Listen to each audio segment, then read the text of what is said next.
गाजियाबाद के Saint Mary Christian school की मनमानी में उप मुख्यमंत्री दिनेश शर्मा ने लिया संज्ञान। स्कूल से निकाली गई बच्ची को दिया मदद का भरोसा।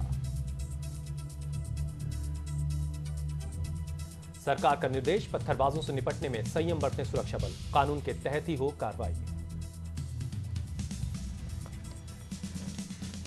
सहारा विवाद पर सुप्रीम कोर्ट सख्त, सुब्रत रॉय को 28 अप्रैल को पेश होने के लिए कहा। एमबी वैली को नीलाम करने का आदेश।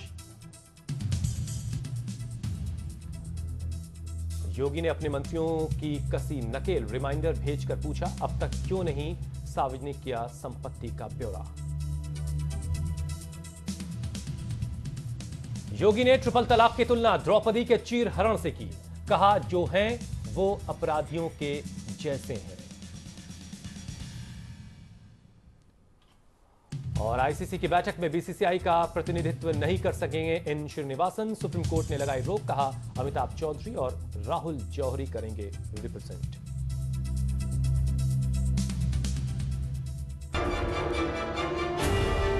घटना का दोषी कौन है? इस पाप का दोषी कौन है? चीरहरण की घटना का दोषी कौन है? निचले स्तर पर जाकर क्या समाधान है ना कि हमेशा वैसी गोलमोल बात करते हैं।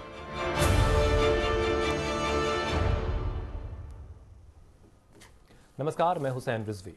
ट्रिपल तलाक जिस समाज की प्रैक्टिस है उसे नापसंद है, फिर भी जारी है। आए दिन कहीं ना कहीं से कोई ना कोई खबर आ ही जाती, कभी व्हाट्सएप के जरिए, कभी किसी मेल पर, कभी फोन पर। 3 तलाक कह दिया और लड़की बेघर हो गई।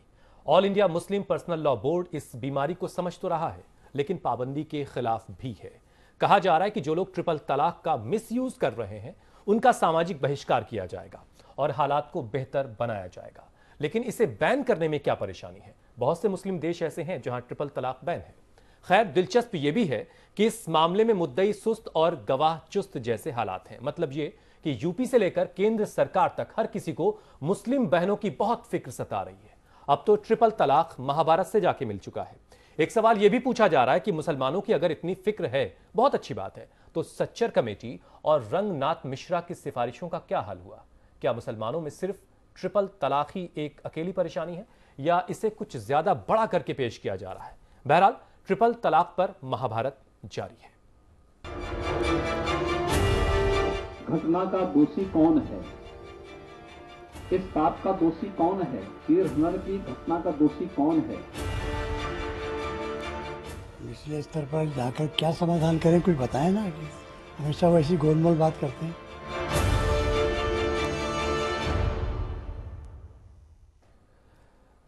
नेशनल एग्जीक्यूटिव की मीटिंग से लेकर के उत्तर प्रदेश के मुख्यमंत्री, वहां प्रधानमंत्री ने ट्रिपल तलाक का जिक्र किया तो उत्तर प्रदेश के मुख्यमंत्री योगी आदित्यनाथ ने द्रौपदी के चीरहरण से इसकी तुलना की और कहा कि मुस्लिम बहनों की जो परेशानी है उससे उनको निजात दिलवाई जानी चाहिए और जो लोग खामोश हैं वो भी उतने ही गुनहगार हैं। एक बहुत ही खास पैनल इस वक्त मेरे साथ मौजूद है, उनसे पहले आपकी मुलाकात करवाते हैं। मेरे साथ नियाज मीन है जो कोऑर्डिनेटर हैं भारतीय मुस्लिम महिला आंदोलन की। नियाज, बहुत बहुत शुक्रिया, आपने वक्त निकाला। मुफ्ती एजाज अरशद कासमी साहब हैं जो all India Muslim personal law board के मेंबर हैं, वो इस वक्त मेरे साथ स्टूडियो में हैं। यूसुफ अंसारी साहब हैं, वरिष्ठ पत्रकार, वो इस वक्त मेरे साथ स्टूडियो में मौजूद हैं। रविदास मेहरोत्रा साहब लखनऊ से हैं इस वक्त मेरे साथ, समाजवादी पार्टी के नेता हैं। और शलभ मणि त्रिपाठी, वो इस वक्त लखनऊ से मेरे साथ हैं, बीजेपी की नुमाइंदगी करेंगे। आप सभी का बहुत बहुत स्वागत है, आपने वक्त निकाला, बहुत बहुत शुक्रिया उसके लिए। सबसे पहले एक रिपोर्ट हम आपको दिखाते हैं कि आज इस विषय को उठाने की जरूरत क्यों पड़ी है। बहुत वक्त से ट्रिपल तलाक का मुद्दा चल रहा, लगातार इस पर गहमा गहमी बनी हुई है, सियासत भी इस पर खूब होती रही है, लेकिन आज इस विषय को उठाने की जरूरत क्यों पड़ी है, एक रिपोर्ट आप देखें, फिर चर्चा की शुरुआत करेंगे।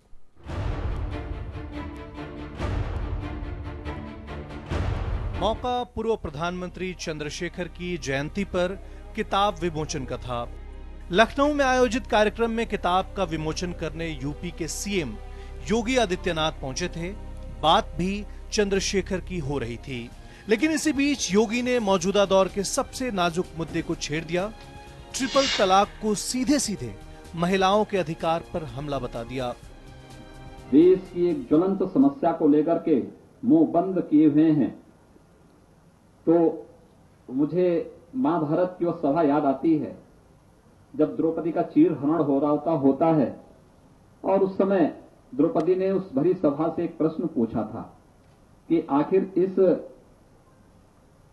घटना का दोषी कौन है। दिलचस्प ये कि भुवनेश्वर में आयोजित बीजेपी की राष्ट्रीय कार्यकारिणी के आखिरी दिन प्रधानमंत्री ने भी इस मुद्दे को तवज्जो दी। मोदी ने कहा कि इसका हल जरूरी है क्योंकि मुस्लिम महिलाएं खामियाजा भुगत रही हैं। हम ये नहीं चाहते कि मुस्लिम समाज में इस बहाने संघर्ष हो। हमको ये करना है कि समाज में किसी भी प्रकार की अगर कुप्रथा है तो समाज को जगाकर उसके खिलाफ उनको न्याय देने की कोशिश करनी चाहिए। ये उनका स्पिरिट था। मोदी ने मुस्लिम महिलाओं के साथ सहानुभूति दिखाई तो all India Muslim personal law board ने उनकी नीयत पर ही सवाल उठा दिए। प्रधानमंत्री साहब निचले स्तर पर जाकर क्या समाधान करें, कुछ बताएं ना। कि हमेशा वैसी गोलमोल बात करते हैं। समाधान तो कोई बताएंगे तभी तो हम उसमें वो कमेंट कर पाएंगे। समाधान तो हम लोग भी करने की कोशिश कर रहे हैं। वैसे मुस्लिम पर्सनल लॉ बोर्ड खुद को इस मसले पर संजीदा बता रहा है। बोर्ड ने बेवजह 3 तलाक देने वाले शख्स का सामाजिक बहिष्कार करने का फैसला किया है। लखनऊ में चली 2 दिन की बैठक के बाद बोर्ड ने तलाकशुदा महिलाओं की हर मुमकिन मदद की पेशकश की। हालांकि पीएम के बयान को लेकर बोर्ड एकमत नहीं दिख रहा। प्राइम मिनिस्टर साहब ने आज मुस्लिम औरतों से जिनकी तलाक हो गई है उनकी उससे सहानुभूति का जो इजहार किया है वो एक अच्छी बात है, उसको हम लोग वेलकम करते हैं। बशर्ते ये कि और तमाम मुस्लिम औरतों की तालीम और एजुकेशन की तरफ भी हुकूमत का ध्यान हो। महिला अधिकारों की लड़ाई लड़ने वाली संस्थाएं भी प्रधानमंत्री नरेंद्र मोदी के बयान का स्वागत कर रही हैं। स्वागत योग्य है। आदरणीय प्रधानमंत्री जी को भारत में महिलाओं की चिंता है और एक खास वर्ग की महिलाओं की चिंता है, ये अच्छी बात है। ट्रिपल तलाक का मुद्दा सुप्रीम कोर्ट की संविधान बेंच के पास विचाराधीन है। उधर मुस्लिम पर्सनल लॉ बोर्ड चाहता है कि सुप्रीम कोर्ट कोई फैसला सुनाए उससे पहले वो खुद कोई रास्ता निकाल लें। बीजेपी ने यूपी और दूसरे राज्यों में हुए विधानसभा चुनाव के दौरान इसे मुद्दा बनाया था। लिहाजा केंद्र और यूपी सरकार को खुद को सक्रिय दिखाने की मजबूरी है। इंतजार अब नतीजे का है। Amit Srivastava, news world India, Lucknow. ज्यादती किसी के साथ नहीं होनी चाहिए, वो किसी समुदाय से किसी मसलक से आता हो। ये उतना ही सच है जितना सच ये है कि इस पर ट्रिपल तलाक के मामले पर हमारे मुल्क में इस वक्त सियासत भी खूब हो रही है। हमारे साथ एक बार फिर से अपने पैनल से आपकी मुलाकात करवा देते हैं। नियाज़मीन हैं जो कोऑर्डिनेटर हैं भारतीय मुस्लिम महिला आंदोलन की, मुफ्ती एजाज अरशद काज़मी साहब हैं, मेंबर हैं all India Muslim personal law board के, शलभ मणि त्रिपाठी मेरे साथ मौजूद है, बीजेपी की नुमाइंदगी करेंगे, रविदास मेहरोत्रा समाजवादी पार्टी से हैं, लखनऊ से इस वक्त मेरे साथ हैं, और यूसुफ अंसारी वरिष्ठ पत्रकार इस वक्त मेरे साथ स्टूडियो में मौजूद हैं। सबसे पहले मुफ्ती एजाज अहमद काज़मी साहब, अरशद काज़मी साहब, आप जरा तस्वीर साफ कीजिए, क्योंकि सबसे पहले जो कल्बे सादिक साहब हैं जो AIMPLB के उपाध्यक्ष हैं, उनकी जानिब से कुछ वक्त पहले एक बयान आया कि एक कोशिश हो रही है जिसके जरिए साल से 1.5 साल के अंदर इसे ख़त्म किया जाएगा, इस बीमारी को ख़त्म किया जाएगा। लेकिन जब बैठक लखनऊ में जो हुई उसके बाद जो उसका नतीजा है वो थोड़ा कंफ्यूज कर रहा है। जो ताज़ा स्थिति है ज़रा वो दर्शकों को बताइए आप पहले। देखिए, यकीनन 3 तलाक एक वबा है, मर्ज है और उसका समाज से खात्मा होना चाहिए और उसकी रोकथाम के लिए जो भी मुमकिन कोशिशें होनी चाहिए वो कोशिशें की जा रही हैं। उसके लिए सबसे पहले तो समाजी बेदारी की जरूरत होती है और उसके लिए मुस्लिम पर्सनल लॉ बोर्ड में बाज़ाब्ता पाबंदी नहीं लगी है ना, इस्लाह मुआशरा का एक शोबा कायम है और उसके जरिए से बेदारी पैदा की जा रही है कि ये 3 तलाक से समाज पर कितने गलत असरात मुरत्तब हो रहे हैं, कितने बैड इम्पैक्ट पड़ रहे हैं। यही बात उन्होंने भी, कल्बे सादिक साहब जो वाइस प्रेसिडेंट है मुस्लिम पर्सनल लॉ बोर्ड के, यही बात उन्होंने भी कही है कि हम इसके समाधान की कोशिश कर रहे हैं। उम्मीद है कि साल 1.5 साल में इसके अच्छे असरात मुरत्तब होंगे, समाज में इसका कोई ना कोई रिजल्ट देखने को मिलेगा। मुस्लिम पर्सनल लॉ बोर्ड ने जो फैसला किया अभी लखनऊ ने, उसमें यह कि सामाजिक बहिष्कार का, कि ऐसे लोगों के खिलाफ शिकंजा कसने के लिए समाज से ही उसका जो है बहिष्कार किया जाए। यकीनन ये कोई मामूली फैसला नहीं है, बहुत बड़ा फैसला है और सब लोगों को, जो लोग समाज से जुड़े हुए लोग हैं, समाजी इस्लाहात के लिए दिन रात कोशिश करते हैं, उनका ये मानना है कि सिर्फ 6 महीने के अंदर में इसके बहुत ही बेहतर रिजल्ट सामने आएंगे। दूसरी बात जो मैं ये कहना चाह रहा हूं कि तलाक के मुतालिक जितनी ज्यादा फिक्रमंदी सरकार की या दूसरे लोगों की हो रही है, दरअसल इसको एक पॉलिटिकल उस पर मैं आऊंगा अरशद साहब, उस पर मैं आऊंगा, उस पर आऊंगा मैं। अभी उस मुद्दे पर नहीं जाना, जरा सर ये समझना चाह रहा था कि पाबंदी नहीं लगाई गई ट्रिपल तलाक पर, सिर्फ ये कि ऐसे लोग जो ट्रिपल तलाक का मिसयूज कर रहे हैं उनके खिलाफ आप सामाजिक बहिष्कार का कदम उठाएंगे, ये कह रहे हैं आप? चूंकि ट्रिपल तलाक कानून इस्लामी का एक मुस्तकिल हिस्सा है, जिसका गलत इस्तेमाल हो रहा है, तो गलत इस्तेमाल की रोकथाम की कोशिश की जाएगी। लेकिन कानून इस्लामी का चूंकि वो ये जो कानून इस्लामी आप कह रहे हैं, उसको खत्म नहीं किया जा सकता। देखिए, कानून इस्लामी जब आप कह रहे हैं ना, तो वहीं पर बहुत सारे ऐसे इस्लामी मुल्क हैं जहां पर ये जायज नहीं है, जहां पर इसका बैन है। बहुत सारे इस्लामी मुल्कों के 22 मुल्कों का जिक्र आता है बार-बार टीवी चैनलों पर। इस सिलसिले में मैं सिर्फ 10 सेकंड में वजाहत कर दूं कि यहाँ जो है ना, सिर्फ प्रैक्टिस की रोकथाम के लिए कोशिशें की गई हैं। ऐसा नहीं है कि बैन है, जैसे पाकिस्तान का हवाला दिया जाता है दूसरी जगहों का। अब मक्का मुकर्रमा का फतवा ले आइए, मदीना मुनव्वरा का फतवा ले लीजिए, सब लोगों का मुत्तफा का फतवा भी नेट पे सर्च कीजिए, आ जाएगा। हरमैन का फतवा आ जाएगा कि ट्रिपल तलाक वैलिड होती है अगर एक साथ दिया जाए, अलग अलग दिया जाए। यहाँ तक कि चारों इमाम का, जो अबू हनीफा, मालिक, शाफी, अंबली, सबका मुत्तफा का फतवा है, लेकिन उसका मिसयूज हो रहा है। तो उस मिसयूज के लिए हमको समाज में बेदारी पैदा करने की जरूरत है, और ये हम भी मानते हैं कि गलत इस्तेमाल हो रहा है, उसकी रोकथाम होनी चाहिए, और उससे हमारी महिलाएं परेशानी हो रही है। परेशान करने वाली बात यह है कि आप मान रहे हैं एक बीमारी है, अगर बीमारी है तो उसका इलाज होना चाहिए। आपने अपनी बात सर कह ली, मैंने आपको पूरा वक्त दिया, कोई शिकायत तो नहीं आपको? नहीं। नियाज मीन साहब भारतीय मुस्लिम महिला आंदोलन की कोऑर्डिनेटर है। नियाज, जो फैसला ताजा हुआ है, क्या वो काफी लगता है आपको, या इसमें भी शिकायत है? देखिए भाईजान जी, ये कोई साल 2 साल की बात नहीं है। ये मसला सालों से हम महिलाओं के ऊपर बढ़ता जा रहा है। ये एक तरीके से एक अपराध की तरह हम लोगों के आगे आया है। हम लोग सालों से ये चीज़ बर्दाश्त करते आ रहे हैं, और अब हम जब हमें ये समझ आई है कि ये चीज़ गलत है, तो ये सिर्फ इसको बैन क्यों नहीं करें। जब इस्लामिक कंट्रीज़ जो हैं, सऊदी अरब ले लीजिए, हमारा पड़ोसी मुल्क पाकिस्तान ले लीजिए, वहाँ पे जब ये बैन है तो इन्हें यहाँ पे बैन करने में क्या दिक्कत है? मुझे तो ये समझ देखिए, यहाँ पर जो है ना, आप जो है ना, मतलब इतना लाइटली क्यों ले रहे हैं? नियाज, जरा आप ये समझा सकें कि ये जो भारतीय मुस्लिम महिला आंदोलन है, आप इसकी कोऑर्डिनेटर हैं, जाहिर है कोई एक पेन पॉइंट होगा जिसकी वजह से आप इससे जुड़ी होंगी। जरा अपने बारे में कुछ जरा तफसील अगर आप बता दें तो दर्शकों के लिए जरा बेहतर होगा आपकी बातों को समझ पाना। जी एक्चुअल में हम लोग जो हैं, हम चाहते हैं जो मुस्लिम महिलाएं हैं उनके लिए एक ऐसा लॉ निकले जो हमारी बहनें हैं, मुस्लिम बहनें हैं, जिन्होंने सालों से अभी तक ये अत्याचार ट्रिपल तलाक का सामना करते आ रहे हैं, और अभी तक आवाज़ उठाने में असमर्थ रही हैं, और उठाना चाहती भी थी और नहीं भी उठा पाई। उन महिलाओं के लिए हम सिविल लॉ बोर्ड की सिविल लॉ कानून की बात करते हैं। मतलब इक्वल लॉ होना चाहिए। जैसे अभी हिंदू मैरिज एक्ट जो बना है इंडिया में, Christian marriage uniform civil code की बात तो मुस्लिम मैरिज एक्ट क्यों नहीं है इसे भारत में? जी चलिए ठीक है, मैं आता हूँ आपके पास अरशद साहब, मैं आपकी बात रखूंगा, लेकिन मैं यूसुफ साहब उसको क्रॉस कर लेंगे। यूसुफ साहब, आप वरिष्ठ पत्रकार भी हैं, इत्तेफाक से मुसलमान भी हैं, चूंकि कोई हाँ मतलब भाई चॉइस मुसलमान, बिल्कुल पैदाइशी तौर पर आप मुसलमान हैं, लेकिन मतलब इत्तेफाक ये कहा कि आपकी जगह कोई और वरिष्ठ पत्रकार हो सकता था, तो आप इस्लाम की समझ भी रखते होंगे। मैं ये समझना चाह रहा हूँ कि क्या परेशानी है पाबंदी लगाने में, और क्यों ये चीज़ें जो हो रही हैं, जो कहा गया कि सामाजिक बहिष्कार होगा, ये कुछ गोलमोल सा लग रहा है, चीज़ों को इधर से उधर डाइल्यूट करने की कोशिश से। ये गोलमोल नहीं, दरअसल all India Muslim personal law board ने अपनी जिम्मेदारी से पल्ला झाड़ लिया है, और जो आप पूछ रहे हैं कि साहब जो फैसला हुआ है, तो फैसला तो कुछ हुआ ही नहीं है। ये बात तो बोर्ड जब से बना है तब से कह रहा है कि सब सामाजिक बहिष्कार किया जाए, और जो समाज में जो आदमी 3 तलाक को प्रैक्टिस में लाता है, समाज में ऑलरेडी उसका बहिष्कार होता है, समाज उसे अच्छा नहीं समझता है, लेकिन उसके बावजूद ये घटनाएं हो रही हैं। मसला वो नहीं है, मसला ये है कि अगर all India Muslim personal law board के एक उपाध्यक्ष की हैसियत किसी भी संगठन में एक जिम्मेदार ओहदा माना जाता है, और नेक्स्ट टू प्रेसिडेंट वो होता है, उसकी आवाज मतलब संगठन की आवाज मानी जाती है। अगर उन्होंने कुछ दिन पहले ये कहा कि हम 1.5 साल में खत्म कर देंगे, तो उसका कॉग्निजेंस बोर्ड ने लिया कि नहीं लिया?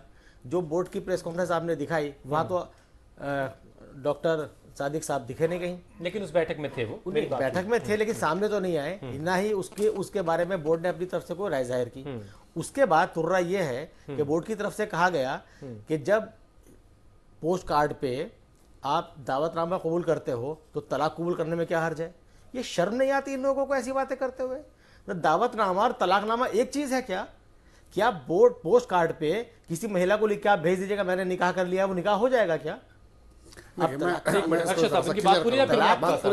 तलाक की शर्त है। मेरा कहना यह है कि जब एक साथ 3 तलाक की इजाजत कुरान में नहीं है, कुरान में पूरा तरीका बताया है कि तलाक ऐसे होगी, और वो तरीका में कहीं कोई शुबा नहीं है, तो उस पर अमल क्यों नहीं किया जाता? रही बात कुरान और हदीस सुन्नत की बात आती है। भाई हमारे सामने कुरान में 5-6 मरतबा एक बात आई है, अतिउल्लाह व अतिउर रसूल, अल्लाह की आज्ञा पालन करो और अपने रसूल की बात मानो। तो अल्लाह की आज्ञा है कुरान में, रसूल की बात मिलती है सुन्नत में। हमारे सामने सुन्नत मौजूद है कि एक शख्स, एक सहाबी हुज़ूर सल्लल्लाहु अलैहि वसल्लम के पास आए और उन्होंने कहा कि मैंने अपनी बीवी को गुस्से में 3 बार तलाक दे दी है। रसूल अल्लाह ने पूछा कि क्या एक सिटिंग में 3 तलाक दी है? कि हाँ 3 तलाक एक सिटिंग में दी है। तो रसूल अल्लाह ने फरमाया कि नहीं, तुम्हारी 1 तलाक होगी और तुम चाहो तो रुजू कर सकते हो। ये सुन्नत मौजूद है, हदीसों के अंदर लिखा हुआ है। तो हमारे लिए ये सुन्नत ज़्यादा अहम है या बोर्ड ने जो कानून बना दिए वो ज़्यादा अहम है? ठीक है, ये सवाल है। इसका जवाब अरशद साहब आप दीजिए। देखिए, सबसे पहले तो इन्होंने जो पोस्ट कार्ड की बात की, देखिए कुछ चीजें ऐसी होती है जिससे बहुत खराब मैसेज जाता है सोसाइटी में। मैं बताता हूँ, मुस्लिम समुदाय का, इस्लाम में हर आदमी इस बात को समझता है कि इस्लाम में जो निकाह है वो एक कॉन्ट्रैक्ट है, और इसको लोग सराहते भी, पूरी दुनिया सराहती है कि एक बहुत अच्छा रास्ता है, बहुत अच्छा तरीका है। निकाह एक कॉन्ट्रैक्ट है मियाँ बीवी के दरमियान। उस वक्त दोनों के दरमियान जो मुआहदे हो जाएं वही पूरी ज़िंदगी फॉलो करने पड़ते हैं। यहाँ तक कि निकाह के वक्त अगर तलाक का राइट औरत लेना चाहे तो वाइफ लेना चाहे तो वो ले सकती है। तो फिर मर्द के ज़िम्मे मर्द कभी तलाक दे ही नहीं सकता, औरतें ही तलाक की मालिक होंगी। ये निकाह के वक्त ये कॉन्ट्रैक्ट बनता है। ये अवेयर कितना किया है? नहीं, ये जानती है, सारी महिलाएं जानती है, जो बोर्ड के लोग हैं ना वो जानते हैं और उन्होंने अपनी बेटियों को राइट दिलाया हुआ है। मैं बता रहा हूँ, इस्लाम कुरान का मुताला नहीं करता है, आम आदमी नहीं जानता। आम आदमी को समझाने की जिम्मेदारी किसकी है? ये बात, ये कुरान और हदीस का आपने जिक्र कर दिया, और दूसरी जगह वो मसला है तो वो मसला समझाने की जिम्मेदारी किसकी है? आप जब कह रहे हैं कुरान और हदीस में ये लिखा हुआ है। दूसरी बात मैं बता दूं, देखिए कोई चीज अगर कुरान में नहीं है तो उसका मतलब, देखिए शरीयत इस्लामी कानून के माखज जो है, इस्लामी कानून जहाँ से बना है वो सिर्फ कुरान नहीं, कुरान है, हदीस है, और सहाबा के बाद इजमा है, क़यास है, कई चीजें आती है उसके अंदर जो फिक़ही तरीका है। उसमें जो है कुरान के अंदर 9 आयत तलाक से मुताल्लिक है, लेकिन इसका ये मतलब नहीं है कि जो चीजें जो क्लियरिफिकेशन कुरान में नहीं है तो उस पर अमल ही ना होगा, वो है नहीं। देखिए कुरान में आपको जो है नमाज पढ़ने का तरीका नहीं बताया गया, तो आप कैसे नमाज पढ़ते हैं? एकदम गलत तरीका। हदीस के अंदर आपने एक हदीस बयान कर दी, आपने जो हदीस बयान कर दी जो इंतहाई आप उसमें नमाज ले आते हैं। नहीं, आप कैसे? अल्लाह ताला ने कहा कुरान के बारे में कि हमने एक कंप्लीट किताब उतारी है, ईच एंड एवरीथिंग। कुरान के बाद हदीस, यहाँ कहाँ से सवाल आता है कि साहब जो कुरान में नहीं है? अल्लाह नमाज पढ़ने का तरीका कुरान में बताया गया है। आप नमाज को इस्तेमाल कैसे नहीं जोड़े? अरे वो तो और अहम चीज है, वो तो इबादत है। कैसे आप तरीका बताया है? देखिए अल्लाह के रसूल ने बताया है। तलाक से मुताल्लिक जो हदीस नमाज को, तलाक से मुताल्लिक मैंने जो आपने जो हदीस बताई, तलाक से मुताल्लिक 12 हदीस है। यही गलत मैसेज जा रहा है, यही गलत 12 हदीस है। अर्शद साहब, यूसुफ साहब, यही देखिए गलत पैगाम जा रहा है लोगों तक। देखिए ये गलत पैगाम जा रहा है। जरा सलीके से और अदब के साथ हम बातें कर लें। एक सेकंड सर, अर्शद साहब सिर्फ ये बताइए कि जो पोस्ट कार्ड के जरिए जो सवाल उठाया गया कि अगर एक पोस्ट कार्ड के जरिए दावतनामा जा सकता है तो पोस्ट कार्ड के जरिए अगर तलाक गया तो उसमें शिकायत, ये बात कहां तक जाए? उसमें ये कहा गया है कि कम्युनिकेशन के जो भी ऑथेंटिक तरीके हैं, जब कम्युनिकेशन के आजकल जो जदीद टेक्नोलॉजी है, जो भी कम्युनिकेशन है उससे दुनिया के सारे मामलात हल होते हैं, तो ये भी तो एक कॉन्ट्रैक्ट है। अगर इसके जरिए से अगर होता है और ये पूरी तरीके से हम जानते हैं कि फला हमारा हस्बैंड हमको भेज रहा है या हमारा हस्बैंड हमको कह रहा है, वही फोन कर रहा है, ये समझना होगा अर्शद साहब, ये समझना होगा अर्शद साहब, अगर ये फोन जारी रखने के जरिए से ये खुला करा सकती है, फोन के जरिए से तलाक नहीं दे सकता। अर्शद साहब ये अगर एक सिर्फ जिद है,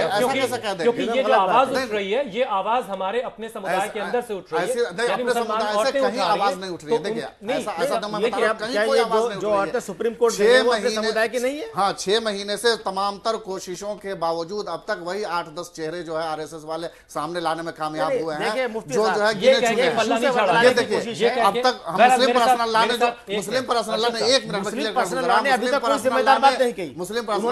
इस सिलसिले में राय जानने की कोशिश की, रेफरेंडम कराया, कैसे जो है मतलब 4 करोड़ 83 लाख जो है सिग्नेचर हो गए। वो रेफरेंडम फॉर्म दिखाइए मुझे, वो रेफरेंडम है, वो लॉ कमीशन को दिखाया गया, हार्ड डिस्क पेश किया गया, उसके अंदर नहीं, उसमें सिर्फ नाम लिखवाए गए हैं, उसमें जिससे आप साइन करा रहे हैं उसको पता भी नहीं कि शरीयत है क्या चीज। ठीक है, मैं बताता हूँ ये क्या बात है भाई।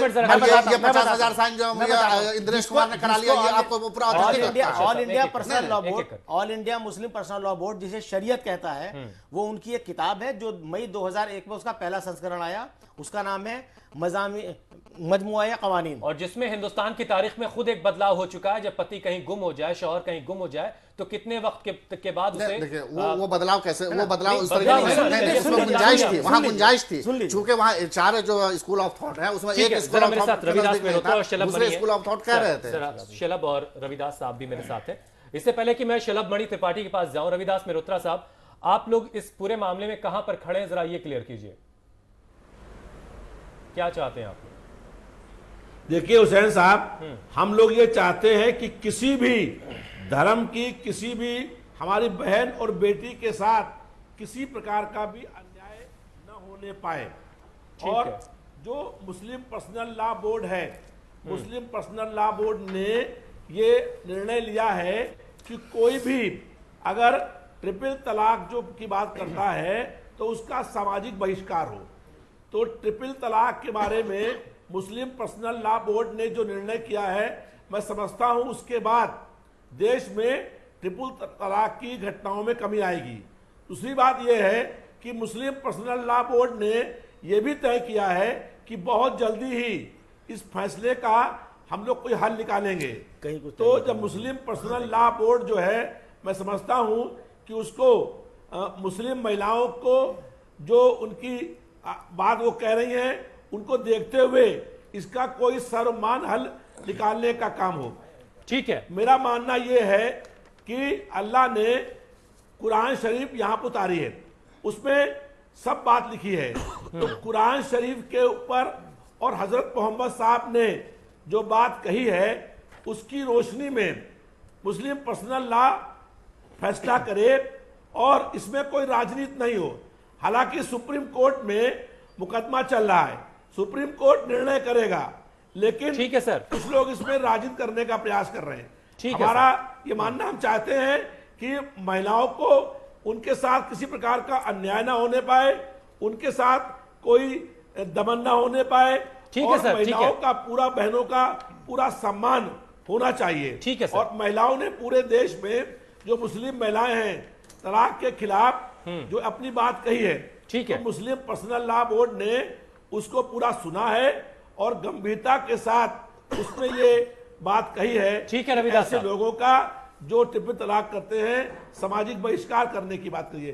तो मैं समझता हूं इससे ट्रिपल तलाक के जो है उसमें कमी आएगी। ठीक है, और मुस्लिम पर्सनल लॉ बोर्ड कोई सर्वमान्य हल निकाल देगा। जो मुस्लिम महिलाएं हैं उसके बाद उनके ऊपर कोई अन्याय नहीं होगी। ठीक है, वैसे तो ये एक सामाजिक बुराई है और हमारे समाज में चाहे वो किसी मसलक से कोई औरत आती हो, महिला आती हो, वो अलग अलग तरह की मुश्किलों की शिकार है। मेरे पास डेटा जो मौजूद है वो बहुत हैरान और परेशान करने वाले हैं। शलभ, योगी जी कह रहे हैं कि द्रौपदी के चीरहरण से उन्होंने तुलना की। उन्होंने ये भी कहा कि जो लोग इसके गुनहगार हैं डायरेक्टली, उसके अलावा जो लोग खामोश देख रहे हैं वो भी उतने ही गुनहगार हैं। जो बात कही जा रही है सामाजिक बहिष्कार की, क्या वो आपको काफी लगती है या इससे ज्यादा कुछ और होने की जरूरत है? और कुछ और होने की जरूरत है तो उसमें कुछ सुझाव क्या हो सकते हैं? नहीं, देखिए, सामाजिक बहिष्कार करने की बात कौन कह रहा है, या ये कौन कह रहा है कि बीमारी है, इसे खत्म होना करना चाहिए? अगर आप इसे बीमारी मान रहे हैं, आप इसके लिए सामाजिक बहिष्कार कर रहे हैं, तो इस कानून को खत्म क्यों नहीं कर देते? आप ये क्यों नहीं समझते कि आप 21वीं सदी में चल रहे हैं? कोई व्हाट्सएप से 3 बार तलाक बोल दे रहा है, कोई खाने में नमक कम हो गया, ज्यादा हो गया तो तलाक दे रहा है, कोई किसी बात को लेकर तलाक दे रहा है। और आप ये क्यों नहीं समझ रहे कि ये सिर्फ एक किसी की पत्नी का मसला नहीं है, कोई किसी की माँ हो सकती है, कोई किसी की बेटी हो सकती है, कोई किसी की बहन हो सकती है। सिर्फ एक महिला परेशान नहीं है बल्कि एक पूरा परिवार इससे परेशान है। और 21वीं सदी में एक ऐसा कानून जिसको तमाम इस्लामिक कंट्री खुद अपने यहाँ ठुकरा चुके हैं, खत्म कर चुके हैं, उस कानून को लेकर आप ऐसे कैसे आगे बढ़ रहे हैं? मुस्लिम पर्सनल लॉ बोर्ड की कल बैठक हुई, कुछ लोग बैठे, कुछ सेकंडों कुछ मिनटों के लिए बैठे, 3.5 पन्नों में एक पूरा कानून बना दिया कि ऐसे तलाक देंगे। तो 3.5 पन्नों में एक ऐसा कानून जो चंद लोग बैठ के चंद मिनटों में तैयार कर रहे हैं, क्या वो लाखों महिलाओं की किस्मत को ऐसे ही बर्बाद कर देगा? क्या आप किसी की किस्मत ऐसे तय कर देंगे?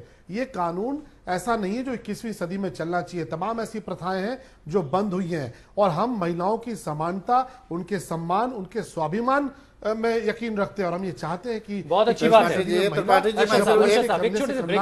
रही है उसको बराबरी का दर्जा मिलना चाहिए। बहुत अच्छी बात है, काबिल तारीफ है। चाहिए आप इस तरीके से चंद लोग बैठ के किसी महिला की किस्मत का फैसला नहीं कर सकते। बिल्कुल ठीक। शलभ, एक छोटे से ब्रेक के लिए मुझे कहा जा रहा है, लेकिन जब मैं ब्रेक के बाद लौटूंगा शलभ तो आपके पास आऊंगा और यह सवाल भी है मेरे पास कि प्रोग्रेस पंचायत अब तक कितनी हुई हैं और मुसलमानों से जुड़ी कितनी परेशानियों को अब तक आपने नोटिस किया है और उन परेशानियों का हल निकालने के लिए कितना आप आगे बढ़े हैं। इस सवाल का जवाब भी मुझे आपसे चाहिए होगा। एक छोटा सा ब्रेक, फौरन लौट रहे हैं।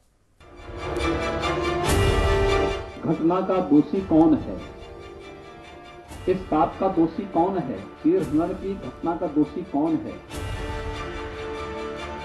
निचले स्तर पर जाकर क्या समाधान करें, कुछ बताएं ना कि हमेशा वैसी गोलमोल बात करते हैं।